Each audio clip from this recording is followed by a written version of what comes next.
خود بخود کچھ نہیں ہوتا ہے، جو ہوتا ہے اللہ کے حکم سے ہوتا ہے۔ جب وہ حکم دیتا ہے سورج گرمی بڑھانا شروع کر دیتا ہے، بادل ہٹنا شروع ہو جاتے ہیں، یا سورج گرمی نہ بھی بڑھائے بادل ڈس اپیئر ہوتے ہیں۔ اس کا پروف یہ ہوتا ہے بادل کھلنا شروع ہو جاتے ہیں جہاں سے اللہ چاہتا ہے وہاں سے، ورنہ جہاں سے وہ نہ چاہے بادل ہٹ بھی نہیں سکتا، اور جب وہ ارادہ کرتا ہے تو فریز ہونا شروع ہو جاتا ہے، جیسے کہ اس وقت اب انوائرمنٹ کے اندر سورج والی جگہ پہ موومنٹ نوٹ کرو بادلوں کی، یہ دکھا رہا ہوں میں، اگر چاہوں تو صرف دھوپ دکھا سکتا ہوں کہ لو دھوپ بڑھ گئی ہے، لیکن میں یہ دکھاتا ہوں کہ جو وہ ارادہ کر رہا ہے جو تبدیلی ہوتی ہے، پھر میں یہ دکھاتا ہوں کہ اس نے ارادہ کیا، اس نے ارادہ چینج کیا تو گرماہٹ آ گئی۔ لیکن ایسا نہیں ہے کہ صرف گرمی کم ہوئی ہے، وہ بڑھانا چاہے گا پھر بڑھا دے گا، سورج کھلنا چاہے گا پھر کھول دے گا، گرمی کے اندر اور اضافہ ہو جائے گا، اور یہ اتفاق نہیں ہوتا، کلیئر، یہ خود نہیں ہوتا۔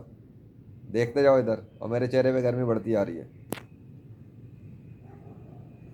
اللہ اکبر۔ یہ لوگ سمجھتے ہیں کہ خود ہو رہا ہے، کبھی آگے آ رہا ہے کبھی پیچھے آ رہا ہے، کبھی بادل آ رہے ہیں کبھی جا رہے ہیں، نہیں،